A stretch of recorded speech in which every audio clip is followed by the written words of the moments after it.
The aftermath is also. And the Disturbed aftermath. me is not just what has happened now, but this is a rehabilitation process because of the crop destruction Absolutely. and the lives that have been overturned. Absolutely. I mean, I know people don't count the value of time loss. The entire federal administration is now geared towards this. Yes.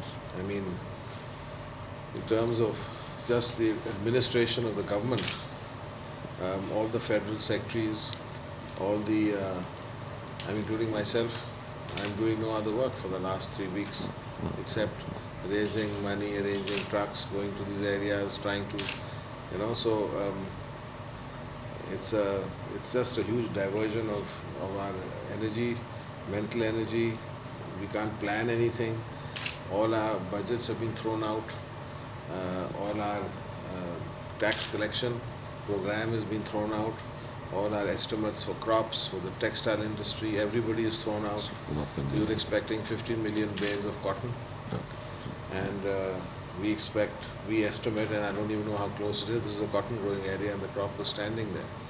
So about 1.5 million bales have been destroyed of just cotton. That's $1 billion of just cotton. Then there's rice, there's other cash crops, farmers, small farmers have been hit, and they don't have the sustenance money to take them over this period where, their crops are there, then they have to replant, then they have to, they're not going to get anything for the next 6 months to a year, even if you hurry things up, and the water is not going. Once the water is there, it takes at least 6 weeks after the flood has passed for the water to subside. Then the soil is moist. You have to take some kind of agricultural expertise to see what crops will grow now in this new soil, because it's a moist soil, so maybe it's potatoes, maybe it's maize, you have to rethink those things. Then there's an anger in the people. They blame the government.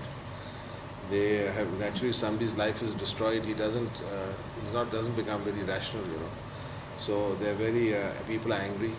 People, although I'll say people are very stoic and very courageous in this country, because when I've been there, they're sitting there, they're saying, hope, we know you'll help us, we'll get through it. It's very touching to see how stoic people are facing this time. And we have never seen anything like it, as you rightfully say. So, in the beginning, we were trying to get trucks there. We didn't know who to give it to. We didn't have the organization on the ground. First, we're rescuing people's lives on one side.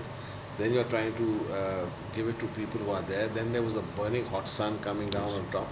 And every time, I made at least 3 attempts where I couldn't get through because the weather was bad. It started raining again. And the clouds, the monsoon clouds are all CV clouds, Sometimes the flight can't take off because there's too much electricity in the clouds.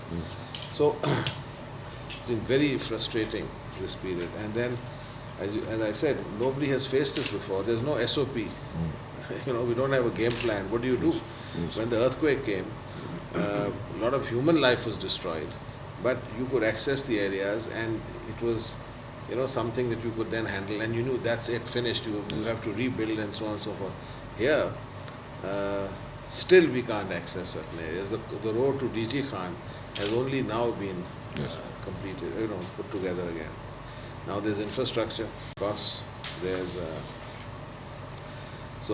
and by the way, Punjab is, although widely hit, but in terms of the sheer ferocity of the flood, the KP, Pakhtunkhwa, was much worst hit because, they went into the cities and vehicles, cars, personal property, buildings destroyed.